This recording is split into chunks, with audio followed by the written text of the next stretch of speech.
ఒక అంశాన్ని గురించి మాట్లాడుకుంటున్నాం. ఏంటి అంశం? నూతన యెరూషలేము, క్రొత్త ఆకాశము, క్రొత్త భూమిలో పరలోకము తండ్రి యొద్ద నుండి లేదా దేవుని యొద్ద నుండి దిగివచ్చు నూతన యెరూషలేము.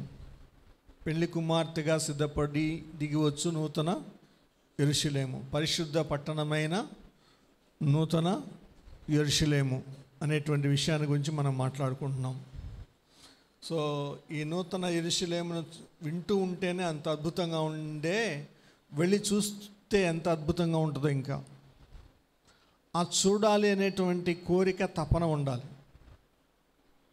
ఆ చూడాలి అనేటువంటి కోరిక, తపన మన పితరుడైనటువంటి అబ్రహాముకు ఉంది.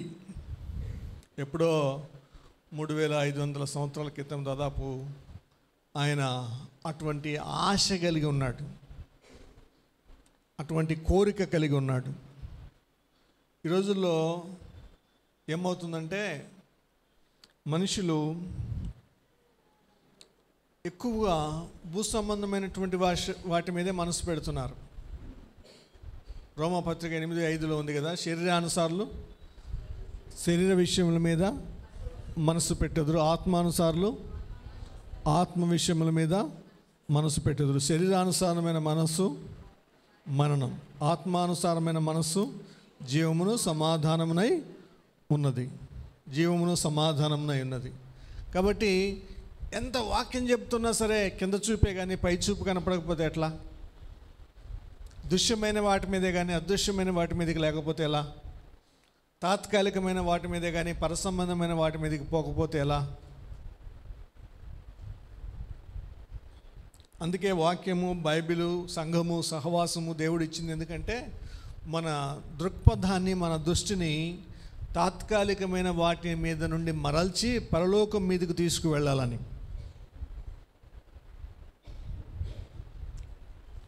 శాశ్వతమైన వాటి మీద, మహిమగల వాటి మీద, నిత్యం ఉండే వాటి మీద, అదృశ్యమైనటువంటి వాటి మీద, యుగయుగాలు ఉండేటువంటి వాటి మీద, మనం పొందబోయేటువంటి వాటి మీద, మనం నివసించబోయే వాటి మీద, మనం అనుభవించబోయే వాటి మీద మన మనస్సు పెట్టాలి అని. నిజమే, భూమి మీద యాత్రికులమే, పరదేశులమే. ఆ సత్యాన్ని మనం మర్చిపోకూడదు. సరే, నూతన యెరూషలేముకు మనం వచ్చినట్లయితే ఆ క్రొత్త ఆకాశాన్ని, క్రొత్త భూమిని కలుగు చేసిన తర్వాత ఈ నూతన యెరూషలేము అనేటువంటి 1500 కిలోమీటర్లు కాదు, మైళ్ళ చచ్చౌకము కలిగినటువంటి ఆ మహిమగల పట్టణం పరలోకం నుండి భూమి మీదకి దిగి వస్తుందంట. దీని గురించి కొందరు ఏమంటారంటే అందులో మనం నివసించబోతాము అని కొందరంటే, కొందరు కాదు, అది దేవుని యొక్క నివాస స్థలము, అది capital city of New Earth and New haven.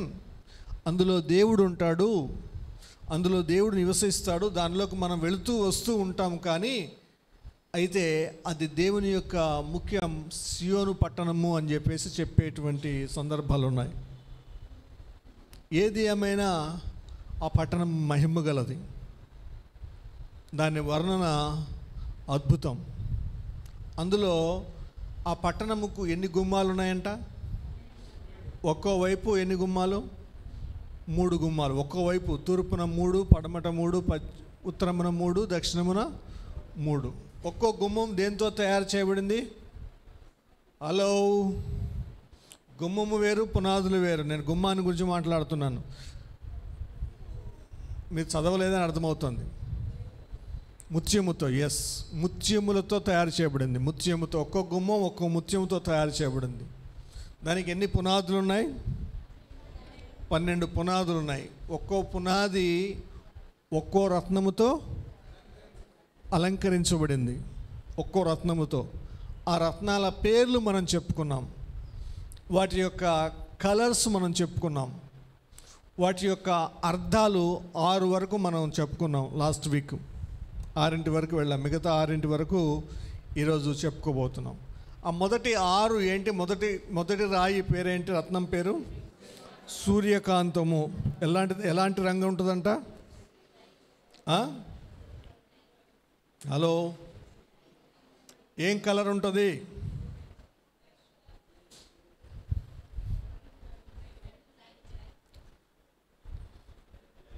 Light, bright light, వెలుగుతున్నట్టు వెలుగు కలర్ ఉంటుంది.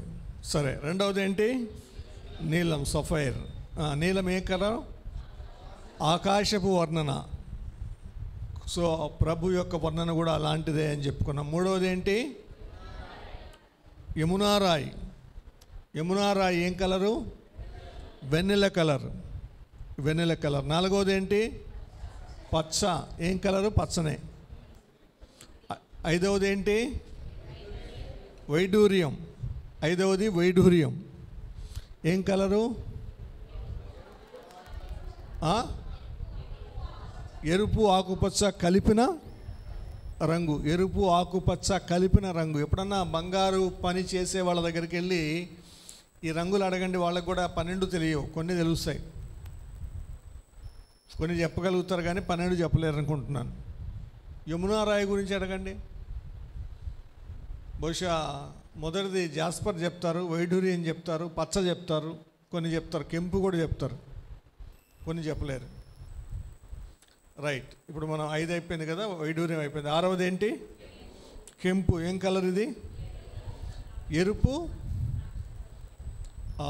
ఎరుపు యేసు ప్రభు యొక్క రక్తానికిని ద్రాక్ష రసానికిని సూచన అని చెప్పుకున్నాం, ఎరుపు. ఇప్పుడు ఈ ప్రకటన గ్రంథం 21వ అధ్యాయాన్ని తెరిచిపెట్టుకుంటే అందులో 19, 20 వచనాల్లో ఈ 12 రత్నాల గురించి వ్రాయబడి ఉంటుంది. దీనికి కొన్ని రెఫరెన్స్లు చెప్పుకున్నాం, కొన్ని లక్షణాలు చెప్పుకున్నాం, కొన్ని లక్షణాలు కూడా మాట్లాడుకున్నాం. మనం కూడా పరలోకము ఆ లక్షణాలతో కూడినదై ఉంటుంది. అదే లక్షణాలు భూమి మీద ఇప్పుడు సంఘము కూడా కలిగి ఉండాలి. పరలోకములో నూతన యెరూషలేము అనేటువంటి పట్టణము ఏ లక్షణాలు అయితే కలిగి ఉంటుందో, పరిశుద్ధత అని చెప్పుకున్నాం మొదటిది. అలాంటి పరిశుద్ధత నేటి సంఘానికి కూడా అవసరం. అలాగే ఏ లక్షణాలు అయితే చెప్పుకున్నామో పరలోకపు నూతన యెరూషలేము గురించి భూమి మీద కూడా అటువంటి లక్షణాలు కలిగిన వారమై ఉంటే సార్వత్రిక సంఘము కూడా అటువంటి లక్షణాలు కలిగినదిగా ఉండాలి. సార్వత్రిక సంఘం అటువంటి లక్షణాలు కలిగిగా ఉండాలంటే వ్యక్తిగతంగా నీవు నేను ఆ లక్షణాలు కలిగి జీవించాలి. అప్పుడే సంఘము ఆ పోలికలోకి మార్చబడుతుంది. చిన్న చిన్న సంఘాలన్నీ ఆ పోలికలోకి మార్చబడుతూ ఉంటే సార్వత్రిక సంఘము కూడా ఆ పోలికలోకి మార్చబడుతుంది. ఆమేన్. సో ఈరోజు ఏడవ రత్నం గురించి మాట్లాడుకోబోతున్నాం. 7 నుండి 12 వరకు. 7వది ఏంటి? సువర్ణ రత్నము.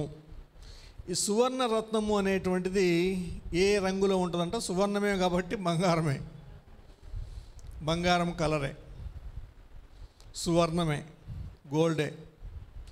అయితే భూమి మీద ఉన్నటువంటి బంగారానికి పరలోకపు బంగారానికి తేడా ఉంటాయి. భూమి మీద బంగారంలోనే 22 క్యారెట్స్ అని, 24 క్యారెట్స్ అని, అవని ఇవని తేడాలు ఉన్నాయి.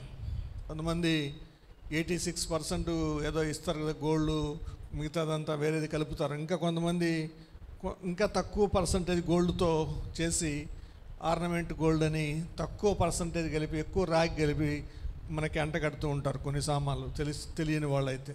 కొంతమంది నికార్స్ అయినటువంటి వాళ్ళైతే ఇలాంటి బంగారం స్వచ్ఛంగా ఉండడానికి 24 క్యారెట్స్ అవి మనం ధర పెట్టే కొద్దీ వాళ్ళు నమ్మకంగా కూడా ఇస్తూ ఉంటారు. సరే, బంగారం గురించి మీకే ఎక్కువ తెలుసు నాకంటే, ముఖ్యంగా సిస్టర్స్కి బాగా తెలిసి ఉంటుంది. సో ఇందులో బంగారం, ఈ బంగారం దేనికి సూచన అంట? విశ్వాసానికి, వాక్యమునకు సూచన.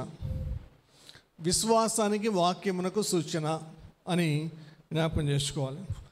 ఈ విశ్వాసము అన్నప్పుడు ఏంటి అని ఆలోచిస్తే, అంటే ఈ పరలోకపు పట్టణములోనికి వెళ్ళే వాళ్ళెవరు? విశ్వాసులే. వాక్యమైన గొర్రెపిల్ల అయిన యేసు ప్రభునందు విశ్వాసం ఉంచిన వాళ్ళే. వాక్యం అంటే ఎవరు? యేసు ప్రభు. యేసు ప్రభు ఎవరు? గొర్రెపిల్ల. ఈ గొర్రెపిల్ల యొక్క జనన, మరణ, పునరుద్ధానాలయందు విశ్వాసం ఉంచిన వాళ్ళే నూతన యెరూషలేము యొక్క పట్టణానికి అర్హులు, లేదంటే క్రొత్త ఆకాశానికి, క్రొత్త భూమికి అర్హులు, నిత్య జీవానికి అర్హులు. ఇది గుర్తుపెట్టుకోవాలి. అలాంటి విశ్వాసం అనేటువంటిది ఏమవుతుందంటే, కొన్నిసార్లు పోయిన ఒక 3-4 వారాల క్రితం చెప్పుకున్నాం పరీక్షలు అనేటువంటి విషయం. ఈ పరీక్షల ద్వారా వెళుతుంది. ఈ విశ్వాసాన్ని పేతురు భక్తుడు ఏం చేశాడంటే ఈ పరీక్షల్ని బంగారంతో పోల్చాడు. 1 పేతురు 1:7 1 పేతురు పత్రిక 1వ అధ్యాయం 7వ వచనం. నశించిపోవు సువర్ణము అగ్ని పరీక్ష వలన శుద్ధపరచబడుచున్నది కదా, దానికంటే అమూల్యమైన మీ విశ్వాసము, సువర్ణము కంటే అమూల్యమైన మీ విశ్వాసము ఈ శోధనల చేత పరీక్షకు నిలిచినదై యేసుక్రీస్తు ప్రత్యక్షమైనప్పుడు మీకు మెప్పును మహిమయు. యేసుక్రీస్తు ప్రత్యక్షమైనప్పుడు నేను చెప్తుంటా కదా చాలాసార్లు, బహుమతులు వస్తాయి, మీకు ఘనతలు వస్తాయి మధ్యాకాశంలో 7 సంవత్సరాల విందు కాలంలో అని చెప్తూ ఉంటాం కదా. అది ఇక్కడ పరోక్షంగా రాస్తున్నాడు. యేసుక్రీస్తు ప్రత్యక్షమైనప్పుడు ఎప్పుడు ప్రత్యక్షమవుతాడు? మధ్యాకాశంలో ప్రత్యక్షమవుతాడు ఆయన. ఆ ప్రత్యక్షమైనప్పుడు బీమా సీటు ముందు మీకు మెప్పును మహిమయు ఘనతయు కలుగుటకు కారణమొకను. మెప్పుయు మహిమయు ఘనత ఇవన్నీ కిరీటాల రూపంలో, స్టార్స్ రూపంలో, మన యొక్క మహిమ రూపంలో, మనకిచ్చే అధికారం రూపంలో, మనకిచ్చేటువంటి ఆ యొక్క పరపతి రూపంలో, మనకిచ్చే నివాసం రూపంలో ఇవన్నీ ఉంటాయి. అంత అద్భుతమైనటువంటిది బహుశా ఆ పరలోకంలో మనం అనుభవించుతాం. మనము మనుషుల యొక్క దృష్టిని సాతాను ఏం చేస్తున్నా అంటే ఎంతసేపు ఉన్న కష్టాల మీదే పెడతాడు, పొందబోయే మహిమ మీద పెట్టాడు.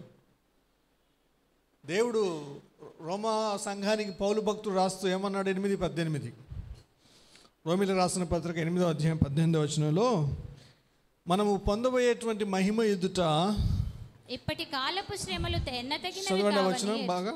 అదే బ్రదర్, అంతేనా? 8:18 మన ఎడల ప్రత్యక్షము కాబోవు మహిమ ఎదుట ఇప్పటి కాలపు శ్రమలు ఎన్నదగినవి కావని ఎంచుచున్నాను. ఆమేన్. ఈ మాట రెఫరెన్స్ బాగా గుర్తుపెట్టుకోండి. ఎన్నిసార్లు శ్రమ వచ్చినప్పుడు అంతా ఇది చదవండి. శ్రమ వచ్చినప్పుడు అంతా ఈ వాక్యం చదవండి. ఇప్పుడు స్టెఫనును రాళ్లతో కొడుతూ ఉంటే ఆయన ఆత్మలో పరవశుడై ఆనందిస్తూ ఏం చూస్తున్నాడు? పరలోకం మీద దృష్టి పెట్టాడు. అక్కడ యేసయ్య లేచి నిలబడి తన కోసం పట్టుకున్న కిరీటం మీద దృష్టి పెట్టాడు. అక్కడ ఇవ్వబోతున్నటువంటి ఆ తాళం గుత్తి మీద, లేక అధికారం మీద, ఆ బ్యాడ్జ్ మీద, ఆ మహిమ మీద దృష్టి పెట్టాడు. కాబట్టి రాళ్లతో కొడుతూ ఉంటే అయ్యో నొప్పి తగులుతుంది, అయ్యో ప్రాణం పోతుంది, అయ్యో పళ్ళు ఊడిపోతున్నాయి, అయ్యో గుచ్చుతూ ఉంది, అయ్యో తల పగులుతూ ఉంది, రక్తం కారుతూ ఉంది, వీటి మీద దృష్టి లేదు. మనం పొందబోయే మహిమ ఎదుట ఇప్పటి కాలపు శ్రమలు. యేసు ప్రభు నమ్ముకున్న వాళ్ళు కొంతమంది దెబ్బలు తింటూ ఉంటారు. ముఖ్యంగా సిస్టర్స్, కొన్నిసార్లు బ్రదర్స్ చేతుల్లో, కొంతమంది యవ్వన బిడ్డల తల్లిదండ్రుల చేతుల్లో, కొంతమంది పురుషులు సాతానుకు సంబంధించిన వారితో రకరకాల శ్రమలు వస్తూ ఉంటాయి. అయితే ఆ శ్రమల్లో మనం ఓర్చుకుంటే ఏముందంట? మహిమ ఉందట, ఘనత ఉందట. ఉంది, మళ్ళీ ఉందట కూడా కాదు, వాక్యం నమ్మాలి. దాన్ని మనం అనుభవించబోతున్నాం. సో దానికి తాత్కాలికమైనటువంటి పరీక్షలు వస్తూ ఉంటాయి.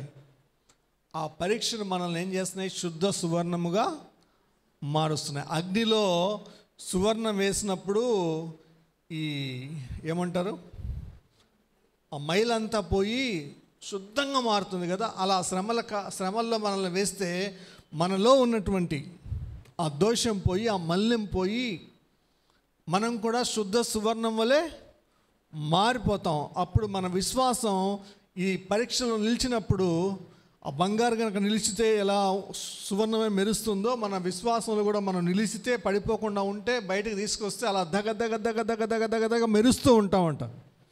ఆమేన్, హల్లెలూయా. అప్పుడు కదా మన ప్రభు ఎత్తుకొని ముద్దు పెట్టుకునేది మనల్ని కదా. ఎంత సంతోషపడతాడో మన ప్రభు మనల్ని బట్టి. యాకోబు పత్రిక 1వ అధ్యాయం 3వ వచనం. యాకోబు పత్రిక 1వ అధ్యాయం 3వ వచనం.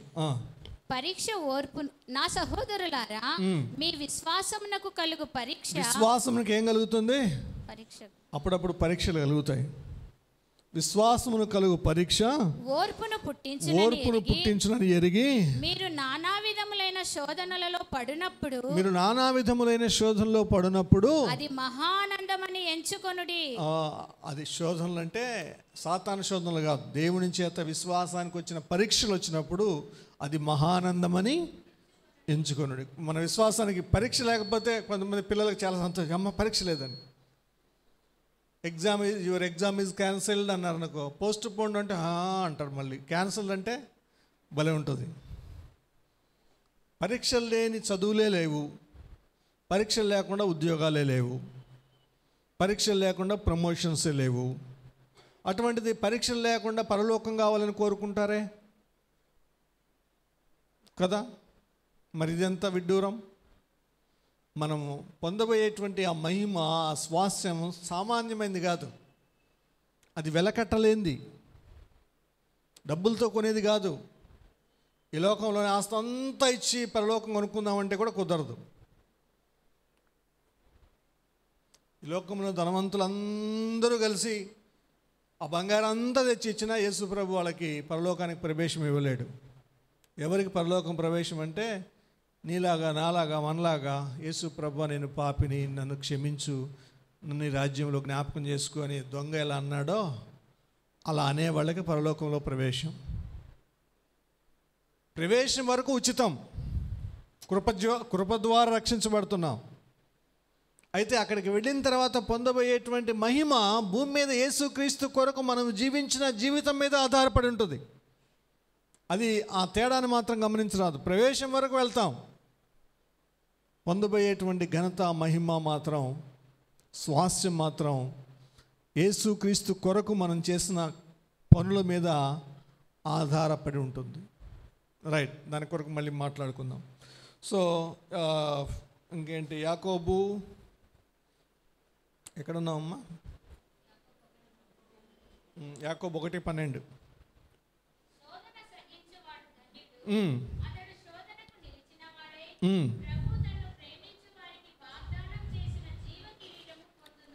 హల్లెలూయా. ఇటువంటి టెస్ట్లలో వాగ్దానం చేసిన జీవ కిరీటం పొందుతారంట. కాబట్టి విశ్వాసాన్ని జాగ్రత్తగా కాపాడుకోవాలి. అందుకే 2వ తిమోతి 4:8 7 తిమోతి పౌలు భక్తుడు ఏమంటాడు, నా పరుగు తుదముట్టించి తిని, మంచి పోరాటం పోరాడుతుని, నా పరుగు కడముట్టించి తిని, విశ్వాసమును ప్రైజ్ ది లార్డ్ ఏం కాపాడుకోవాలి? విశ్వాసం కాపాడుకోవాలి. యేసుక్రీస్తు ప్రభువు మీద ఉన్నటువంటి విశ్వాసాన్ని కాపాడుకోవాలి. చాలామంది మిగతాయి కాపాడుకుంటారు కానీ విశ్వాసాన్ని కోల్పోతారు. మిగతాయి కాపాడుకోవడం కోసం, మిగతాయి వాటి గురించి కాదు, మొదటిది విశ్వాసాన్ని కాపాడుకోవాలి. 7వది అయిపోయింది. 7వది ఏం రాయి? సువర్ణ రత్నం. 8వది గోమేధికం. 8వది గోమేధికం. నేను మర్చిపోతాను, కింద పెట్టుకున్నానండి, కాపీ కొడతాను ఈరోజు. రైట్, గోమేధికం ఏ కలర్లో ఉంటుంది? నీలము, పచ్చ కలర్.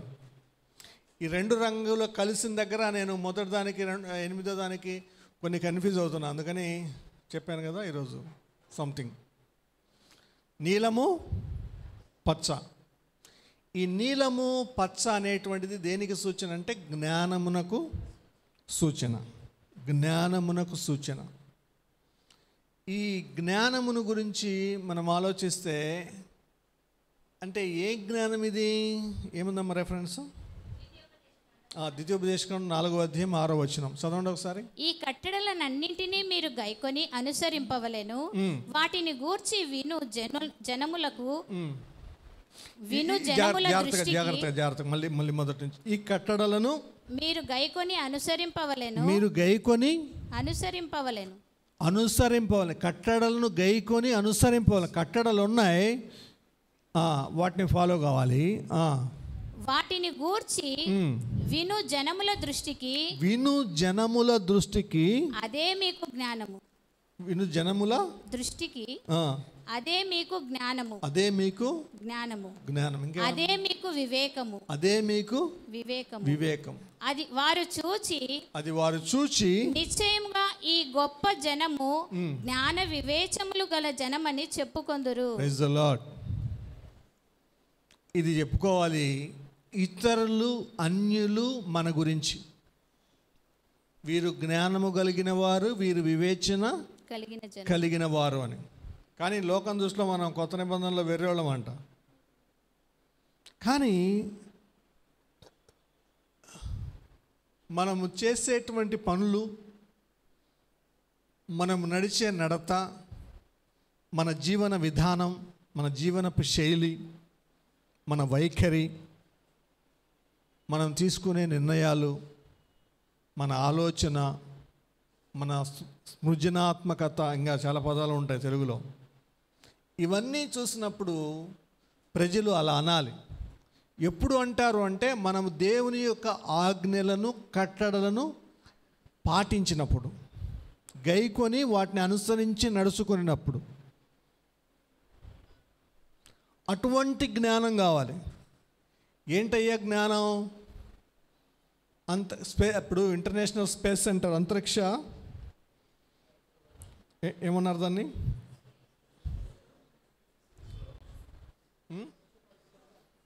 ఇంకోటి స్పేస్ సెంటర్ అనేది అంటారు.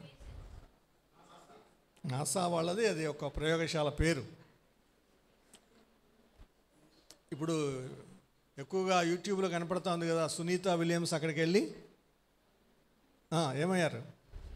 ఏం వినట్లేదా? సోషల్ మీడియా చూడరా? సునీత విలియమ్స్ అనేటువంటి ఆమె వెళ్ళారు కొన్ని రోజుల కొరకు, దాంట్లో పనిచేయడం కొరకు. అక్కడికి వెళ్ళిన తర్వాత ఆమె వెళ్ళినటువంటి ఆ రాకెట్లో కొన్ని లోపాలు వచ్చాయి. తిరిగి రావడానికి వీలు కావడం లేదు. ఇప్పుడు చాలామంది ఏమంటున్నారంటే, ఇదివరకు అంతకుముందు ఒక ఆమె వెళ్ళి కిందకు వచ్చేటప్పుడు రాలేకపోయింది. ఎవరామె? కల్పనా చావ్లా. అలాగే సునీత విలియమ్స్ కూడా అవుతుందేమోనని భయపడుతున్నారు. సునీత విలియమ్స్ కూడా ప్రాణాలతో భూమి మీదకి వచ్చిద్దన్న ఆశ లేదేమో, ఆమె ప్రాణానికి ముప్పు ఉంది అని భయపెడుతున్నారు. అంటే పైన అంతరిక్షంలో అంతర్జాతీయ, ఆ తెలుగులో పేరు ఏదో ఉంది స్పేస్ సెంటర్కి, అంతరిక్ష కేంద్రం. ఎస్, అంతరిక్ష కేంద్రాన్ని నెలకొల్పేటువంటి జ్ఞానాన్ని దేవుడిచ్చాడు. దాని ద్వారా భూమి మీద ఉన్నటువంటి విషయాలన్నిటి మీద ఒక కంట్రోల్ తెచ్చుకునేటువంటి జ్ఞానం దేవుడిచ్చాడు. లేదా మన సెల్ ఫోన్లు ఈరోజు పనిచేస్తున్నాయంటే శాటిలైట్స్ ద్వారా, ఉపగ్రహాల ద్వారా, ఉపగ్రహాలను అంతరిక్షంలోకి పంపించడం ద్వారా. ఇప్పుడు గూగుల్ మన బిల్డింగ్ ఫోటో చూస్తాం మనం పైనుండి తీసేటువంటి కెమెరాల ద్వారా. నేను చాలాసార్లు చూస్తూ ఉంటాను, పద్మావతి నగర్లో ఎన్ని బిల్డింగ్లు వచ్చినాయని గూగుల్ మ్యాప్లో, గూగుల్ సెర్చ్లో క్లియర్గా వీధులతో సహా, బిల్డింగ్లతో సహా కనపడతా ఉంటాయి. ఇంత జ్ఞానాన్ని దేవుడిచ్చాడు, ఇన్నిచ్చాడు. అయితే అది జ్ఞానము అని అనుకుంటూ ఉన్నారు, అదే జ్ఞానము అని అనుకుంటూ ఉన్నారు. అంతకంటే ఇంకా ఎక్కువ జ్ఞానం ఏదో ఉంది. అది 2వ పాయింట్లోకి వస్తే, 9వ దాంట్లోకి వస్తే మనకు అర్థమవుతుంది. అది దైవ జ్ఞానం. మనుషుల జ్ఞానము పరిమితమైంది, దేవుని జ్ఞానం అనంతమైంది, అపరిమితమైంది. మనుషుల జ్ఞానం ఇప్పుడు ఇలాగ ఉంటుంది. సునీత విలియమ్స్ పోగలిగింది కానీ రావడానికి వీలు కావట్లేదు. ఇంకొక రాకెట్ పంపించచ్చు కదా, ఇంకొక ఉపగ్రహ వాహక నౌకను పంపించచ్చు కదా. తెలుగులో అదే అనుకుంటాను.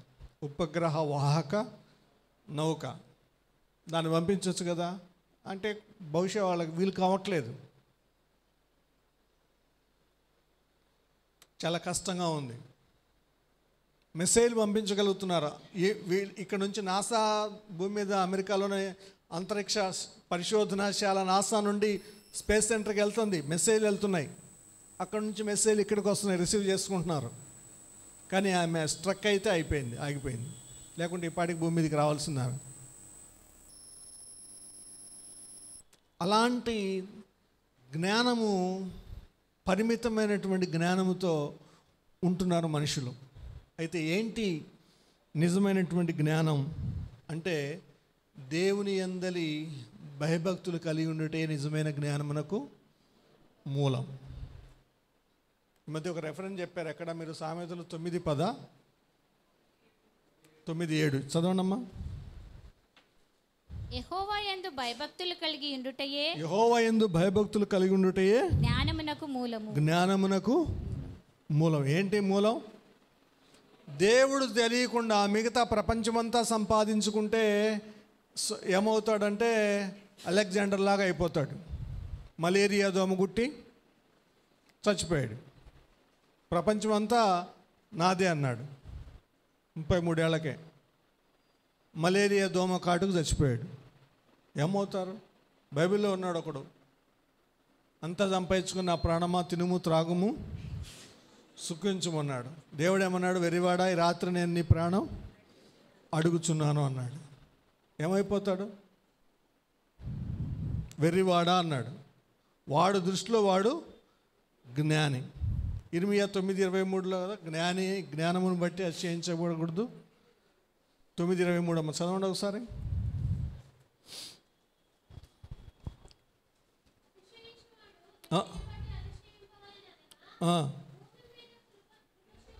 భూమి మీద కృప చూపుచు నీతి న్యాయములు జరిగించున్న గ్రహించి, అది జ్ఞానం. ఆయన దేవుడని గ్రహించడమే జ్ఞానం.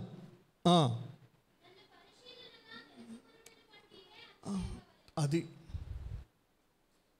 నన్ను పరిశీలనగా తెలుసుకుంటున్న బట్టియే అతిశయించబలను. సామెతల గ్రంథం 2వ అధ్యాయంలోకి రండి, 2వ వచనం చదవండి. సామెతల గ్రంథం 2వ అధ్యాయం.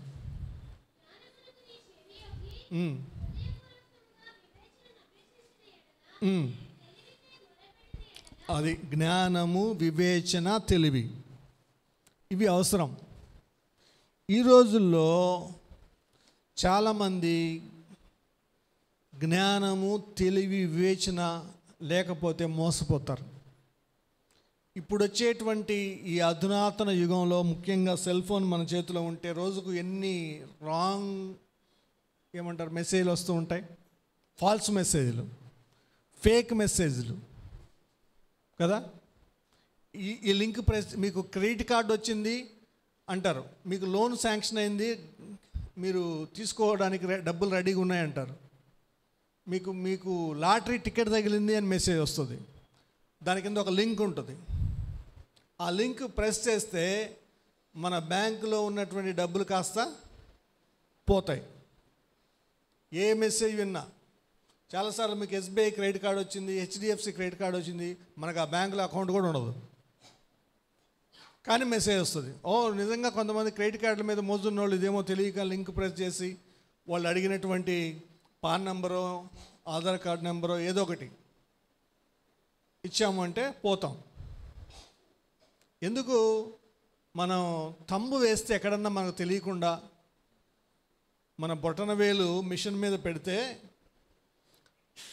మన ఆధార్ కార్డు నెంబర్ వాళ్ళకి తెలిస్తే మన బ్యాంకులో ఉన్నటువంటి డబ్బులన్నీ స్వాహా చేయొచ్చు. కొన్నిసార్లు తప్పదు. ఇప్పుడు మన సిమ్ కార్డు పోతుంది, సిమ్ కార్డు లేదా పనిచేయదు, బ్లాక్ అవుతుంది. అప్పుడు ఏం చేస్తామంటే ఎయిర్టెల్ దగ్గరకు ఎక్కడికో వెళ్ళినప్పుడు వాళ్ళు ఏమడుగుతారు? తంబే అంటారు.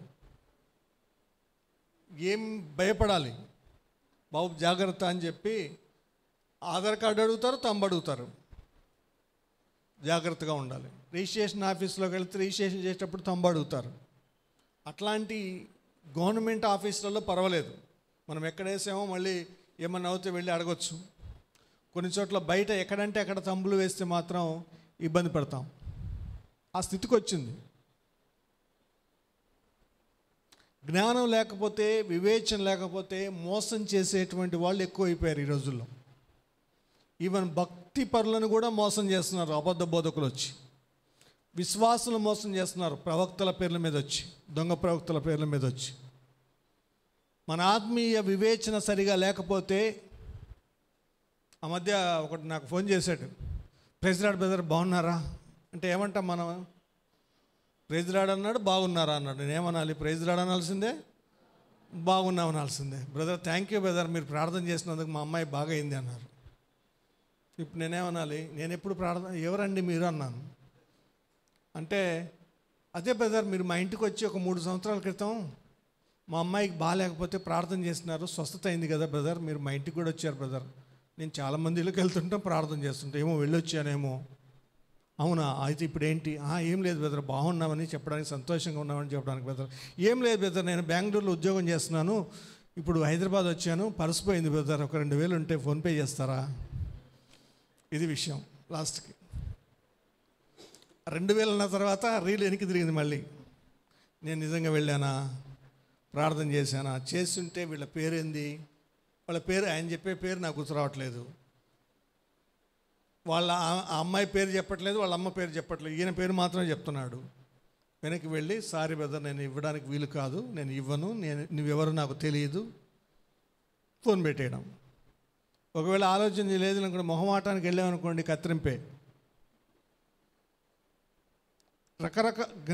జ్ఞానము అన్నప్పుడు నేనేమంటున్నానంటే, ఈ జ్ఞానము, తెలివి, వివేచన అనేటువంటివి కొన్నిసార్లు మోసపోయిన సందర్భాలు ఉన్నాయి. నేను మోసపోని సందర్భం చెప్తున్నాను, మోసపోని చెప్తామో అవి కూడా ఉంటాయి. కాబట్టి ఎవరమైనా సరే జాగ్రత్తగా ఉండాలి. సరే, ఇంకోటి 9వ దానిలోకి వద్దామంట, టైం అవుతుంది. పుష్యరాగం. పుష్యరాగము ఇది ఏ కలర్లో ఉంటుంది? ఆకుపచ్చ, పసుపు రంగు కలిసిన రంగు. ఇది దైవ జ్ఞానానికి సూచన. ఇందాకేమో జ్ఞానం అన్నాము, ఇదేమో దైవ జ్ఞానం. దైవ జ్ఞానము కూడా మనకు అవసరమే. ఇక్కడ సామెతల 2వ అధ్యాయంలోనే బహుశా 4వ వచనమో 5వ వచనమో జ్ఞానము విజ్ఞానం అని ఉంటుంది చూడండి. సామెతల 2వ అధ్యాయంలో దేవుని గూర్చిన విజ్ఞానం మీకు లభించును అని ఉంటుంది. 5వ వచనం, యెహోవా యందు భయభక్తులు కలిగిండుట ఎట్టిదో నీవు గ్రహించెదవు, దేవుని గూర్చిన విజ్ఞానము నీకు లభించును. దేవుని గూర్చిన విజ్ఞానము నీకు లభించును. యెహోవాయే జ్ఞానమిచ్చువాడు, యెహోవాయే జ్ఞానమిచ్చువాడు. తెలివియు వివేచనయు ఆయన నోట నుండి వచ్చును. తెలివియు వివేచనయు ఆయన నోట నుండి వచ్చును. జ్ఞానం ఎవరిస్తారంట? యెహోవాయే. విజ్ఞానము, జ్ఞానము వేరు, విజ్ఞానము వేరు. ఇక్కడ కొద్దిగా క్లారిఫై చేశాడు, కొద్దిగా స్పెసిఫై చేశాడు అంటాం. జ్ఞానము భూ సంబంధమైంది, విజ్ఞానము పర సంబంధమైంది అని చెప్పొచ్చు అక్కడ. అంటే భూ సంబంధమైన జ్ఞానం మాత్రమే కాదు, మనకు పర సంబంధమైన జ్ఞానం కూడా అవసరం. భూమి మీద ఉన్నంత వరకు చాలామందికి చాలా తెలివితేటలు ఎక్కువ ఉంటాయి మనకంటే, చాలామందికి చాలా తెలివితేటలు ఎక్కువ. ఇప్పుడు డబ్బు సంపాదించడంలో గంటకు 70 కోట్లు ఏమో సంపాదిస్తాడంట అంబానీ. రతన్ టాటా అంతకంటే ఎక్కువ సంపాదిస్తాడంట, రతన్ టాటా.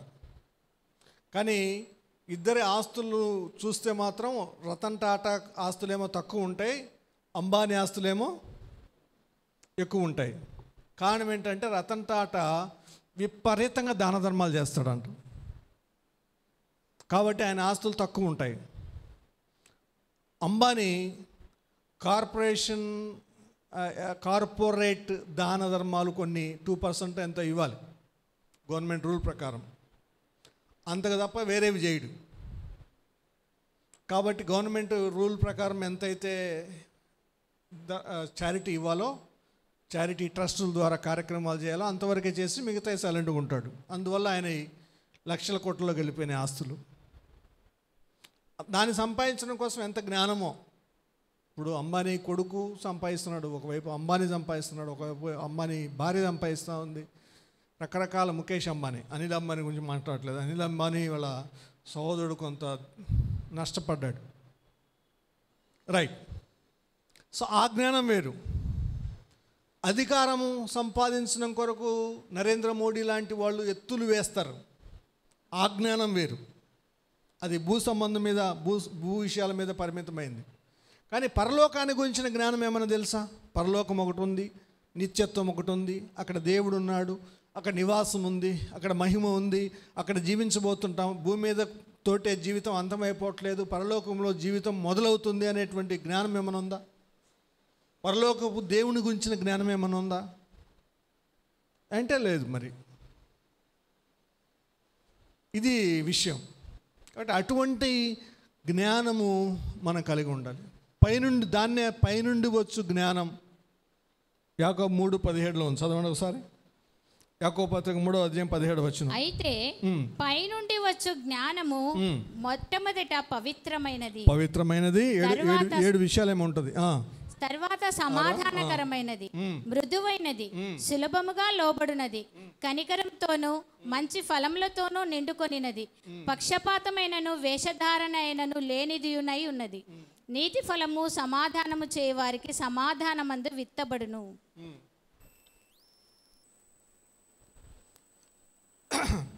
దేవునికి స్తోత్రాలు. ఏసీలు పని చేయట్లేదా? నాకు చెమట పడుతుంది. రైట్. ఈ జ్ఞానం పరలోకం నుంచి పైనుంచి వచ్చేది.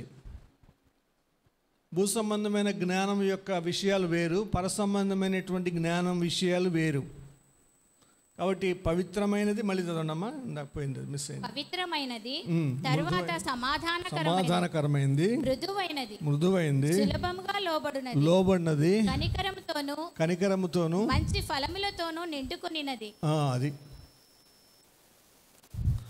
ఆ విధంగా ఉంటుంది. ఈ పరలోకపు జ్ఞానం కావాలి ప్రభు అని అడగాలి. ఇప్పుడు దానియేలు జీవితంలో రాజుకు కలలు వచ్చినప్పుడు రాజు కల మర్చిపోయాడు, కలభావాన్ని మర్చిపోయాడు. అప్పుడు రాజు ఒక ఆజ్ఞాపించాడు. ఏమన్నాడు? దీని కళను చెప్పాలి, కళ అర్థాన్ని చెప్పాలి, లేకపోతే మొత్తం అందరం మాంత్రికులు, శకునగాండ్రు, ఇక విద్యను అభ్యసించేటువంటి వాళ్ళు వీళ్ళందరినీ హతం చేస్తా అన్నాడు. అప్పుడు దానియేలు ఏం చేశాడు? దేవునికి ప్రార్థన చేశాడు. ప్రార్థన చేస్తే దేవుడు ఏం చేశాడు? కళను, కళభావాన్ని చెప్పాడు. దానియేలు గ్రంథం చూడండి, 2వ అధ్యాయం 23వ వచనం. మా పితరుల దేవా, నీవు వివేకమును బలమును నాకు అనుగ్రహించి ఉన్నావు. మేమడిగిన ఈ సంగతి ఇప్పుడు నాకు తెలియజేసి ఉన్నావు కనుక నేను నిన్ను స్తుతించుచు గణపరచుచున్నాను. ఏలయనగా రాజు యొక్క సంగతి నీవే మాకు తెలియజేసితివని దానియేలు మరలా చెప్పెను. అది 1:17 చదవండి. దానియేలు 1:17.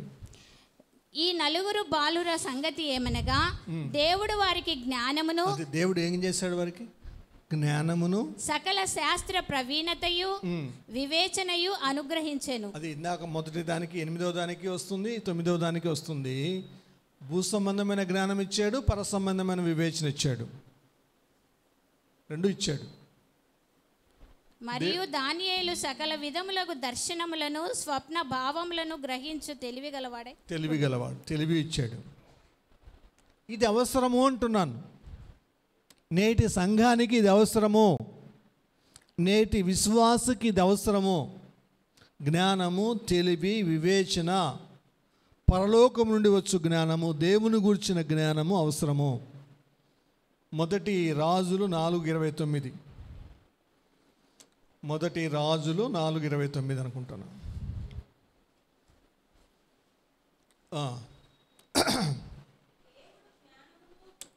దేవుడు జ్ఞానమును బుద్ధిని వర్ణింప శక్యము కానీ వివేచన గల మనస్సును సొలొమోనునకు దయచేసెను. ఆమేన్, హల్లెలూయా. అప్పుడప్పుడు పిల్లల కొరకు ప్రార్థన చేసేటప్పుడు, మన కొరకు ప్రార్థన చేసేటప్పుడు ఈ వాగ్దానం ఎత్తి పట్టుకొని, ప్రభువా ఇలాగు మాకు కూడా దయచేయండి. సొలొమోనంత పాళ్ళు ఇవ్వకపోయినా కొంత పాళ్ళన ఇస్తాడు. అడగాలి, అది అవసరం. దుర్బోధలు ఉన్నాయి, దొంగ బోధలు ఉన్నాయి, దొంగ ప్రవక్తలు ఉన్నారు, అబద్ధ ప్రవక్తలు ఉన్నారు. అపోస్తుల బోధ కాకుండా దురద పుట్టించేటువంటి బోధలు కోరుకుంటారు. ఇది లేకపోతే ఆయన భలే చెప్పినాడబ్బా అనుకుంటాం. నేను ఒకసారి ఒక 4-5 సంవత్సరాల క్రితం యూట్యూబ్లో ఒకరి వాక్యం వింటూ ఉంటే ఎంత ఆకర్షించబడ్డానంటే, బా ఏం చెప్తున్నాడు, అంత ఆవేశంగా అంత అద్భుతంగా చెప్తున్నాడు వాక్యం. 15 నిమిషాలు అయిపోయింది, 20 నిమిషాలు అయిపోయింది. ఇంకా ఈయన పేరేంటో కనుక్కోవాలి, ఈయనను మన సంఘానికి పిలవాలి అనుకుంటున్నాను. ఆ టైంలో 21వ నిమిషంలో ఒక మాట అన్నాడు, 22వ నిమిషంలో దాన్ని కొనసాగించాడు. అప్పుడు అర్థమైంది అది వాక్యానికి విరోధమైన వ్యక్తి ఆ వ్యక్తి అని, అబద్ధ బోధకుడు అని అర్థమైపోయింది.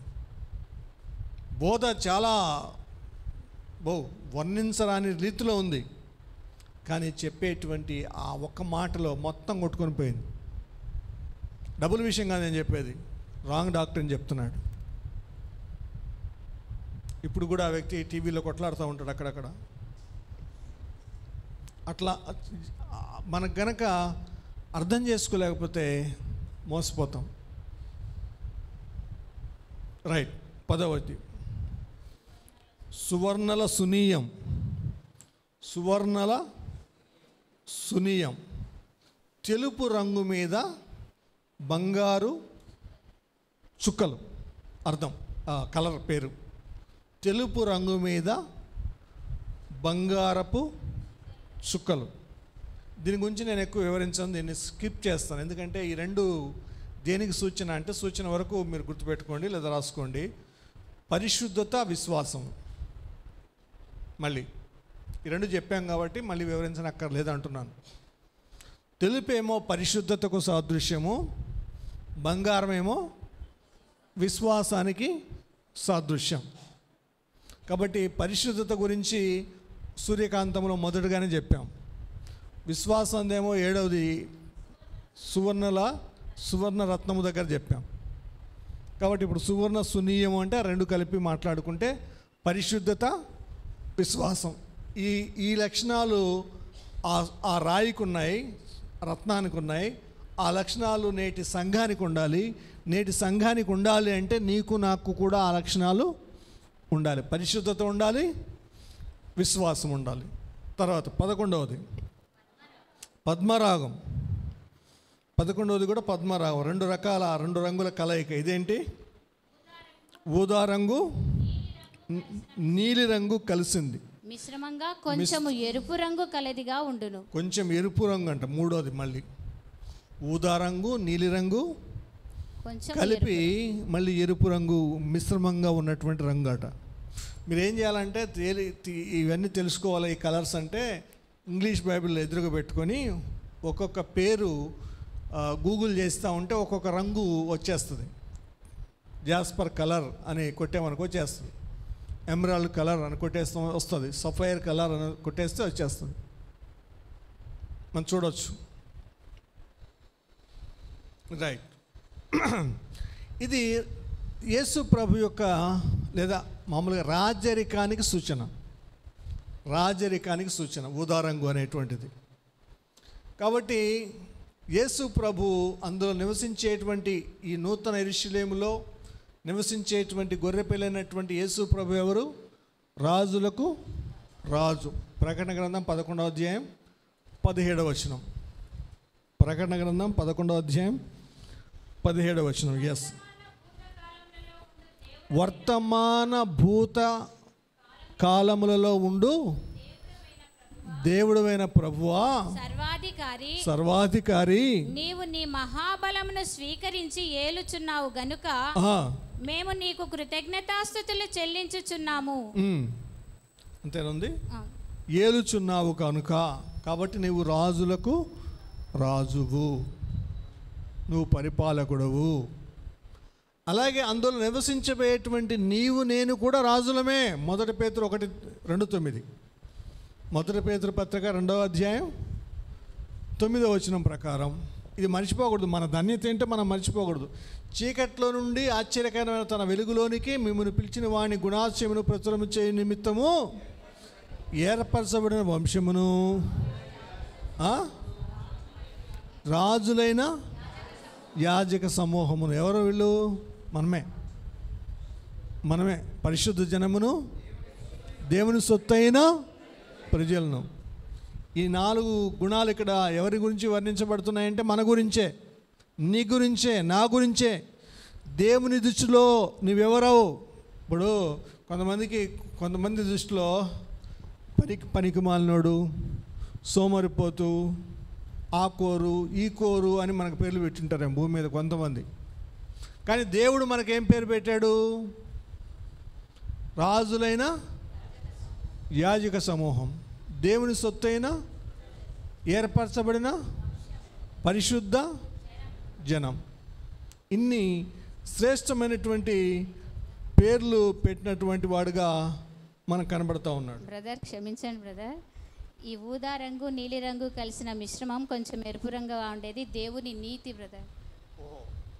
లాస్ట్ది రాజులకు రాష్ట్రదా పాస్టర్ గారు వచ్చింది అందుకేనా? అది చెప్దాం అనుకుంటున్నాను, చెప్పలేకపోతున్నాను. రైట్, నేను మిస్ అయ్యాను. అయితే మీరు దాన్ని సైలెంట్గా ఉన్నారు. రైట్, దేవుని నీతి ఫిలిప్పి 3:9 కదా? అవును బ్రదర్. రైట్, దేవుని తీర్పును సూచించు. దేవుని తీర్పును సూచిస్తూ ఉంది 11వది. అక్కడ పొరపాటు, నేను 12 రాళ్ళు కాబట్టి ఇవన్నీ ఇన్ని గుర్తుపెట్టుకోవాలని నేను ఏం చేశానంటే మొదటి 6 మాత్రం మనసులో ఉన్నాయి, ఏం రాసుకోవాలా. కానీ 7 నుంచి 12 వరకు రాసి ఫ్లారెన్స్ సిస్టర్ చేతిలో పెట్టాడని తప్పు చెప్తే కరెక్ట్ చేస్తారని. Right, very good. ఫిలిప్పి 3:9 చదవండి. ధర్మశాస్త్రం మూలమైన నా నీతిని ఏమైందండి? మొదటి ఇది అయిపోయినా దాంట్లోకి వద్దాం, 12 అయిపోయినా 11లోకి వద్దాం. మధ్యలో ఉన్నాం కదా. అమ్మా మీరు ఆ రంగు ఏంటి? 12వది రంగు సుగంధం రంగు ఏంటి? ఊదా రంగు ఎరుపు రంగు కలిసిన మిశ్రమం. ఇది 12వది. ఇప్పుడు మీరు అది 12వది అని రాసుకోండి, ఎవరైనా రాసుకునే వాళ్ళు ఉంటే పొరపాటున. నేను కూడా అట్లా ఏమైనా మిస్ అవుతానేమోనని జాగ్రత్త తీసుకుంటున్నా. మళ్ళీ మీరు ఎవరికైనా చెప్తేనో ఏ పాస్టర్ గారికో చెప్తే అది కాదంటే తప్పు చెప్పారంటే దాని మీద పెద్ద ఇష్యూ అవుతుంది. రెండోది, అయ్యగారు ఇక్కడ రికార్డ్ చేస్తున్నాడు, రికార్డింగ్లో తప్పు ఉండకూడదు. రైట్, ఇది సుగంధం గురించి మాట్లాడుతున్నాం. వెనక్కి 11వ దానికి వద్దాం, పద్మరాగాని గురించి. ఇక్కడ రాజులకు రాజు, ప్రభువులకు ప్రభు. అలాగే మనం కూడా యాజకులమైన రాజులం, యాజకులమైనటువంటి రాజులం. ఈ యాజకులమైనటువంటి రాజులం జాగ్రత్తగా, అంటే మన స్థానం ఏంటో మనం తెలుసుకొని ఉండాలి. ఎంత ధన్యత ఇచ్చాడు దేవుడు అని కదా. ఇందాక చెప్తూ వచ్చాను, మనకు భూమి మీద చాలామంది చాలా పేర్లు పెడతారు, కానీ పరలోకము దేవుడు మనకు పెట్టిన పేరు ప్రాముఖ్యం. ఆమేన్.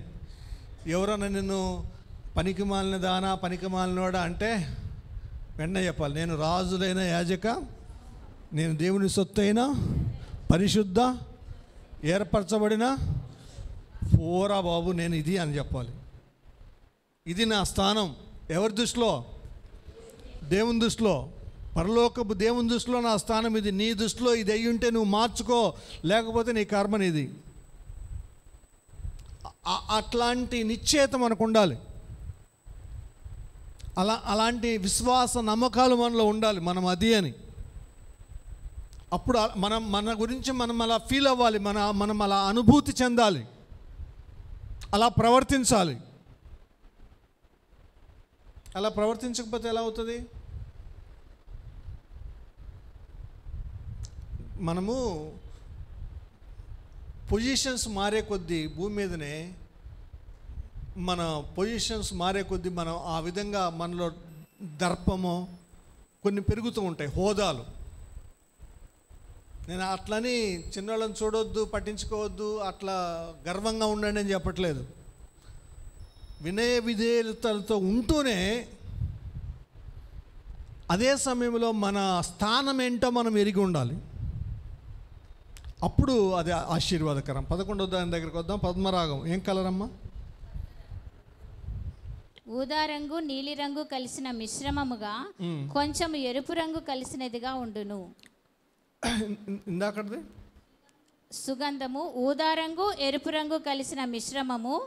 ఊదా రంగు రాజరికం. ఇది ఇక్కడ కొద్దిగా ఊదా రంగు ఎరుపు రంగు, ఇది పద్మరాగమేమో ఊదా రంగు నీలి రంగు, కొంచెం ఎరుపు రంగు. అక్కడేమో నీలి రంగు, ఇక్కడేమో ఎరుపు రంగు, ఊదా రంగు కలిసింది. అది దేవుని నీతికి సూచన. 11వది దేవుని తీర్పును సూచిస్తుంది. 3:9 ఫిలిప్పి. క్రీస్తును సంపాదించుకొని ధర్మశాస్త్రం మూలమైన నా నీతిని కాక క్రీస్తు నందలి విశ్వాసము వలననైన నీతి, అనగా విశ్వాసమును బట్టి దేవుడు అనుగ్రహించు నీతి గలవాడనై ఆయన యందు అగపడు నిమిత్తమును ఏ విధము చేత నేను మృతులలో నుండి నాకు పునరుత్థానం కలగవలనని ఆయన దేవుని నీతి కనపడాలని ఆయన ప్రయత్నం.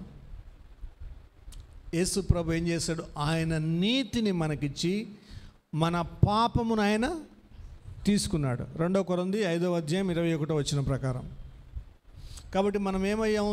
నీతిమంతులమయ్యాం. రోమా 3:23 ప్రకారం ఒక్కడును లేడు నీతిమంతుడు, ఒక్కడును లేడు, అందరూ పాపం చేసి దేవుడు అనుగ్రహించి మహిమను. అక్కడ 3:24లో ఏమైంది? ఆయన కుమారుని యందలి విమోచనము ద్వారా 3:24 చదవండి. రోమా 3:24. కాబట్టి నమ్మువారు ఆయన కృపచేతనే క్రీస్తు యేసు నందలి విమోచనము ద్వారా ఉచితముగా నీతిమంతులమని తీర్చబడుచున్నారు. Praise the lord. నీతిమంతులుగా తీర్చిదిద్దాడు మనల్ని యేసు ప్రభు. కాబట్టి నీతిమంతులమయ్యాం. ఆ నూతన యెరూషలేములో నివసించబోయేటువంటి వారెవరు? నీతిమంతులు. అక్కడ ఉండేటువంటి గొర్రెపిల్ల ఎవరు? నీతిమంతుడు. నివసించబోయేటువంటి పౌరులు ఎవరు? నీతిమంతులు. ఆ నీతి మనకు కూడా దేవుడు అనుగ్రహించాడు. దాన్ని పరీక్షించుకోవాలి. అయితే ఒక మాటలో ముగింపులో మనం ఒక మాట ఇందాక స్టార్టింగ్లో చెప్పిన మాట మళ్ళీ జ్ఞాపకం చేస్తున్నాను. ఆ నూతన యెరూషలేములో ఆ 12 రత్నాల యొక్క రంగులు మాత్రమే కాదు, వాటి గుణలక్షణాలు ఏ విధంగా ఉన్నాయో ఆ గుణలక్షణాలు నేటి విశ్వాసులు, పరిశుద్ధులు అని పిలువబడుతున్నటువంటి నీవు, నేను, మనము, సార్వత్రిక సంఘముగా పిలువబడుతున్నటువంటి మనము అదే లక్షణాలు కలిగి ఉండాలి. ఆ లక్షణాలు కలిగి ఉన్నవారమైతేనే ఆ నూతన యెరూషలేము యొక్క పౌరులముగా మారగలుగుతాము. అవి ఒకవేళ మనలో లేకపోతే మనల్ని మనం పరిశీలించుకొని ఆ లక్షణాలలోనికి మారాలి, ఆ లక్షణాల్లోనికి ఎదగాలి. ఆ గుణలక్షణాలు వచ్చేటట్లుగా వాక్యపు వెలుగులో మనల్ని మనం చూసుకోవాలి. అతి కృప ఈరోజు దేవుడు మనకందరికీ అనుగ్రహించును గాక. తల వంచుదాం, ప్రార్థన చేసుకుందాం. టైం అయిందని త్వరగా క్లోజ్ చేస్తున్నాను.